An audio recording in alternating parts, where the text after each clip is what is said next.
Bonjour à toutes, bonjour à tous. En raison du pont de l'Ascension, votre journal télévisé est exceptionnellement avancé à aujourd'hui. Nous sommes le mercredi 24 mai et voici tout de suite les titres de vos informations.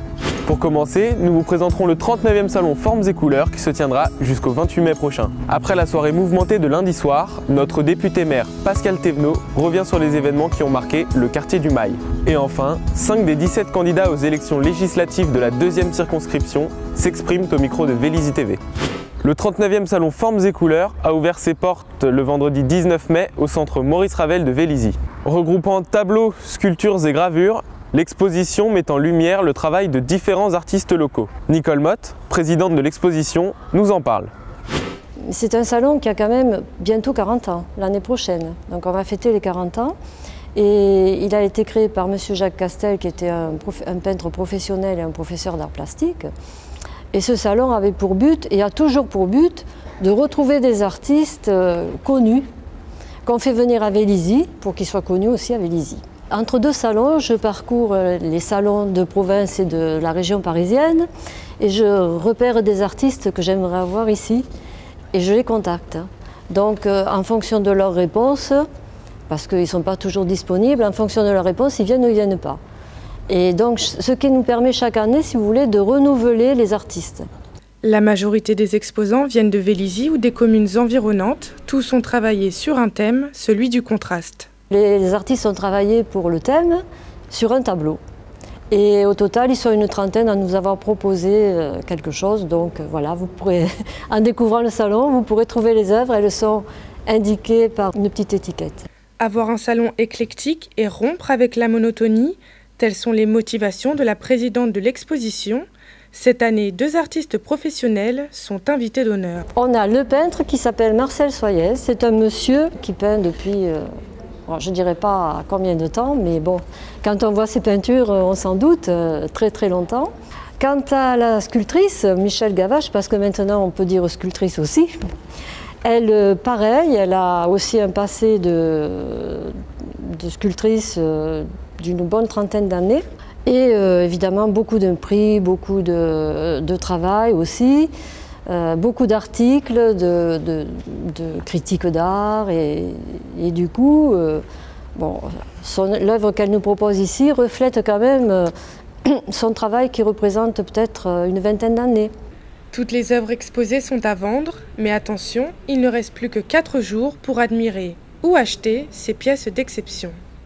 Vélizy TV s'est intéressé aux diverses altercations qui ont eu lieu entre les forces de l'ordre et les protagonistes d'un clip sauvage. Notre équipe de reporters n'ayant eu aucun témoignage dans le quartier du Mail, nous avons demandé au député maire Pascal Thévenot, présent sur place, de nous donner les détails de cette nuit agitée. Dans la soirée du lundi 22 mai, le quartier du Mail de Vélizy-Villacoublay a été le théâtre de violences urbaines peu communes dans la ville. En cause, le tournage par des jeunes d'un clip sauvage sur le toit d'un immeuble rue Paulan et l'utilisation illégale d'un drone. Voulant les déloger, la police est confrontée à eux, ces derniers créant par mécontentement des émeutes et incendies. Le point avec le député maire Pascal Thévenot.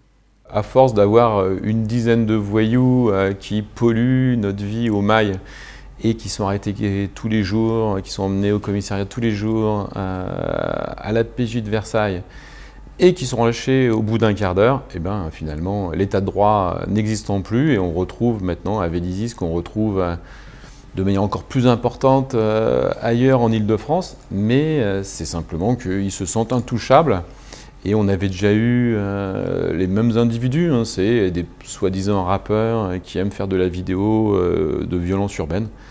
Et ils en avaient déjà tourné une où on avait avec du barbecue. On n'avait pas pu les arrêter puisqu'il n'y avait pas d'arrêté dans la ville qui interdisait le barbecue. On pourrait penser que c'est interdit dans la voie publique. On a passé un arrêté qui interdit la chicha, qui interdit le barbecue. Et là, ils ont voulu recommencer en pensant être en toute impunité. Mais cette fois, l'espace public ne suffisait pas et ils sont allés sur le toit de la tour de 10 étages de la rue Paulan.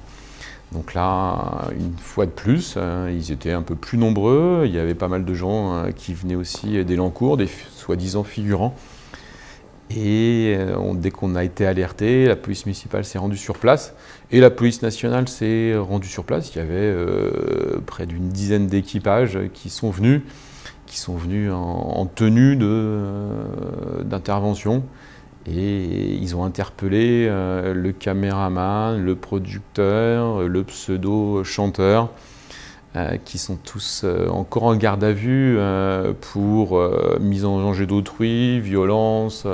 J'espère et j'attends d'avoir le procureur pour lui redire ce que je lui ai déjà écrit, c'est que ce qu'attend la population, c'est d'avoir des forces de police efficaces. Elles montrent tous les jours qu'elles sont efficaces, puisque hier, il y avait une trentaine de policiers et ensuite, même pour poursuivre les figurants qui n'ont rien trouvé de mieux étant donné qu'ils n'étaient pas contents d'avoir été délogés de la toiture et de ne pas pouvoir tourner leurs clips. Il y en a 5 ou 6 qui ont fait un peu le tour de la ville pour brûler des poubelles. Quoi de mieux que de brûler des poubelles? Et j'étais moi-même avec les forces de l'ordre, la police nationale, pour faire tout le tour et essayer de les interpeller, ce qui a été fait en partie, puisqu'on a un multirécidiviste qui a été arrêté, je pense, 25 fois, et qui a été aussi arrêté. Et là, peut-être qu'on ne me l'a pas lâché au bout d'un quart d'heure, donc j'espère que la justice va faire son travail. Le problème qu'on a aujourd'hui, c'est qu'en fait, on n'a pas de politique pénale, on n'a pas de directive, et que le petit dealer, le petit voyou, l'incivilité n'intéresse personne. Mais quand j'entends dire qu'un problème de commissariat, les effectifs n'ont pas bougé, les effectifs peu nombreux qui étaient au commissariat sont aujourd'hui à l'hôtel de ville, on a une patrouille supplémentaire, donc la direction départementale de la sécurité publique est attentive. Le commandant était sur place hier avec moi. Mais même si on avait hier quasiment toutes les patrouilles des Yvelines présentes sur la ville, si derrière il n'y a pas la juste mesure des choses et une réponse appropriée à toute délinquance, malheureusement, je pense que les Villisiens et les voyous se sentiront intouchables et continueront à monter parce qu'ils nous testent. Donc là, il y a un système de vidéoprotection. Là, on est en train d'exploiter aussi les vidéos pour identifier ceux qui n'auraient pas encore été arrêtés. Ça sera plus facile dans un peu moins d'un an maintenant, quand on aura un centre de contrôle avec une personne qui sera 24 heures sur 24 derrière les caméras pour envoyer les patrouilles. Mais notre problème ne sera pas résolu si la politique pénale derrière n'est pas à la mesure des choses. Et je ne dis pas qu'il faut mettre tout le monde en prison, mais il faut que chacun sache qu'il y a une réponse. Et les peines planchées, ça ne doit pas être un vain mot. Et l'impunité, pour moi, ça n'existait pas. Mais sauf qu'on a une tolérance zéro avec la police municipale. J'avais 2 équipes de police municipale hier jusqu'à 1 h du matin. J'avais toutes les forces de la police nationale qui étaient au contact, qui étaient avec moi dans toute la ville.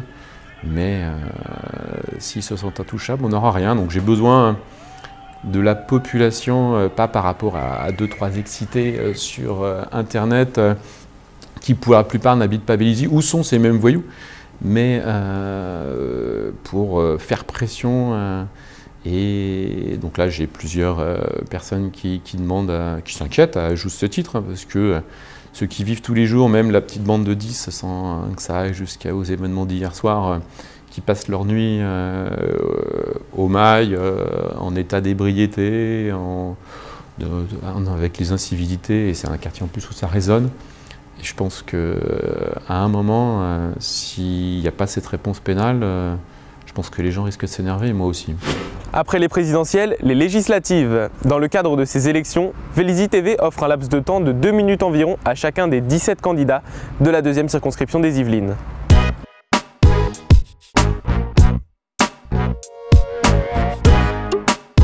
Bonjour à toutes et tous, je suis Marc Soriano, votre candidat pour les élections législatives de la 2e circonscription des Yvelines pour la France Insoumise.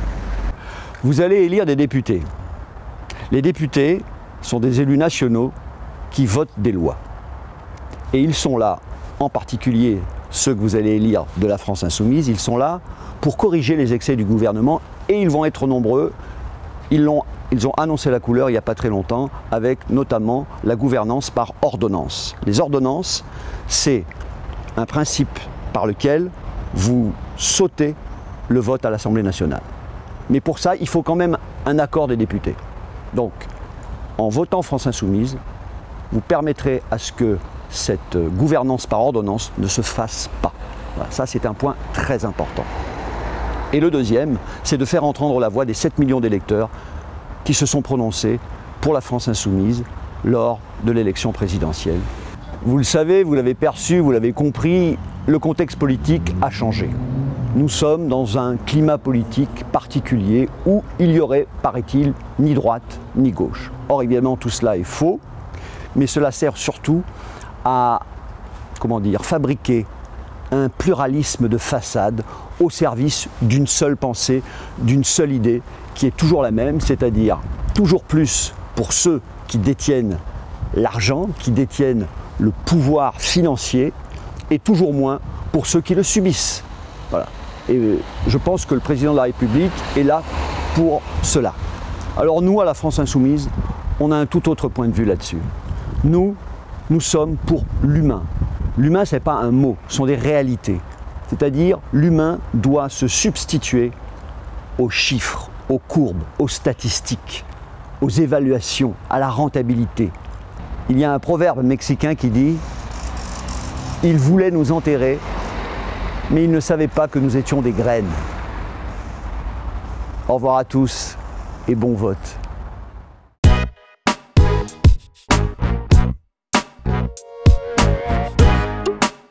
Mesdames, Messieurs, bonjour. Je m'appelle Yasmine Benzelmat, j'ai 34 ans, je suis vélisienne, mariée et mère de 3 enfants. Depuis 2015, je suis élue conseillère régionale d'Île-de-France au sein du groupe Front National.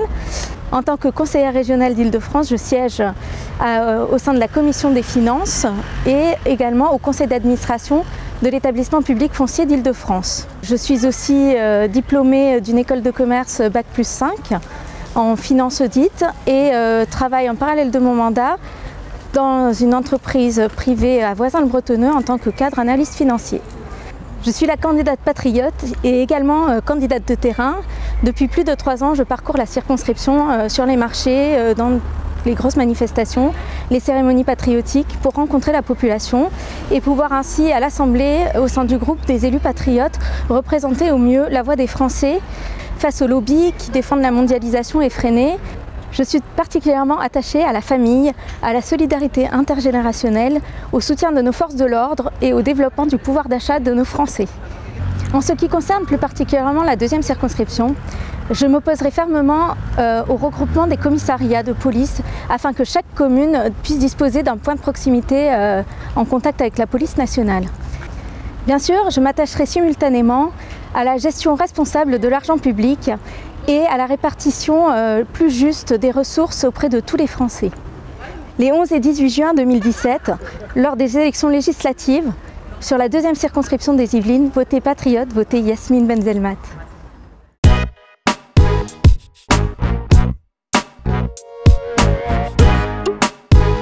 Bonjour, Jérémy Bizet, candidat pour France Écologie, le mouvement 100%, le Rassemblement éco-citoyen et le Parti fédéraliste européen dans la 2e circonscription des Yvelines. Je souhaite me présenter à cette élection car suite au résultat de l'élection partielle que j'ai faite en mars dernier, je souhaite pouvoir continuer à promouvoir les idées d'une écologie indépendante, d'une Europe fédérale réaliste et de défendre la voix des citoyens souvent oubliés dans les campagnes politiques. Une écologie réaliste, c'est une écologie qui ne se laisse pas dominer par les dogmes idéologiques, une écologie qui pense avant tout au bien-être des citoyens dans son ensemble. Donc l'écologie économique, l'écologie citoyenne, l'écologie éducative et l'écologie environnementale. L'écologie réaliste, par exemple, c'est essayer de défendre les automobilistes qui sont chaque jour dans les bouchons, qui sont une cause de pollution atmosphérique, mais c'est aussi une cause de pollution pour ces personnes qui restent bloquées pendant des heures. Aujourd'hui, les écologistes, souvent d'Europe Écologie Les Verts, méprisent les automobilistes comme étant les principaux pollueurs. C'est vrai dans les faits, mais ils en sont les premières victimes. Aujourd'hui, il faut investir dans les infrastructures routières, dans les transports en commun, mais en pensant et en associant les automobilistes afin de pouvoir répondre à leurs besoins. Je souhaite également défendre une Europe fédérale et citoyenne, une Europe démocratique qui mette en liant les Européens entre eux afin de construire l'Europe de demain, et non pas l'Europe technocratique dont nous sommes aujourd'hui victimes. J'invite donc les 11 juin et 18 juin 2017 tous les électeurs de la seconde circonscription des Yvelines à se mobiliser afin d'envoyer à l'Assemblée nationale un député indépendant, écologiste et citoyen afin de pouvoir enfin renouveler le paysage politique français. Merci.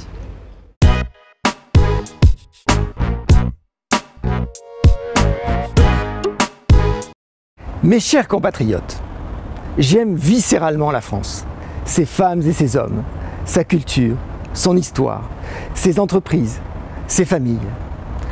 Pour redresser notre pays, après tant de renoncements des gouvernements successifs, vous devez choisir des députés de conviction, engagés, compétents, qui soient libres des partis, mais en même temps capables de construire et de travailler avec tous. C'est pour cela que je veux vous servir comme député de notre si belle deuxième circonscription, où j'habite depuis 27 ans. Issu de la société civile, entrepreneur, je travaille depuis 30 ans avec les collectivités locales en France et dans le monde. Je connais donc très bien les acteurs publics et les enjeux locaux de notre territoire. Ce sera mon seul mandat politique. Et je vous consulterai régulièrement pendant mes 5 ans de mandat, et pas seulement le temps d'une campagne électorale. Dans cette élection, je porterai le vrai renouveau politique, au sens noble du terme, pour recomposer la droite et le centre autour de convictions fortes, unir les Français, leur donner envie d'aimer la France, protéger les plus fragiles, assurer votre sécurité, soutenir les familles, redresser notre économie, mais en la rendant véritablement sociale, au service de la personne, transmettre nos valeurs, notre bien commun, pour mieux rayonner dans le monde, sur les marchés, dans les gares, dans mes réunions publiques, en porte-à-porte, sur mon site internet. Je vous expliquerai comment faire tout cela en pratique.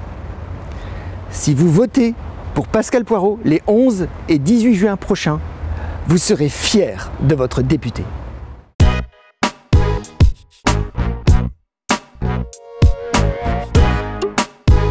Madame, Monsieur, mes chers concitoyens, je voudrais commencer par exprimer ma profonde émotion et adresser mes sincères condoléances aux familles touchées par la tragédie de Manchester et au peuple britannique. Je m'appelle Jean-Noël Barrot, je suis le candidat de La République En Marche d'Emmanuel Macron dans la deuxième circonscription des Yvelines. C'est dans cette circonscription que je me suis construit et suis devenu celui que je suis aujourd'hui.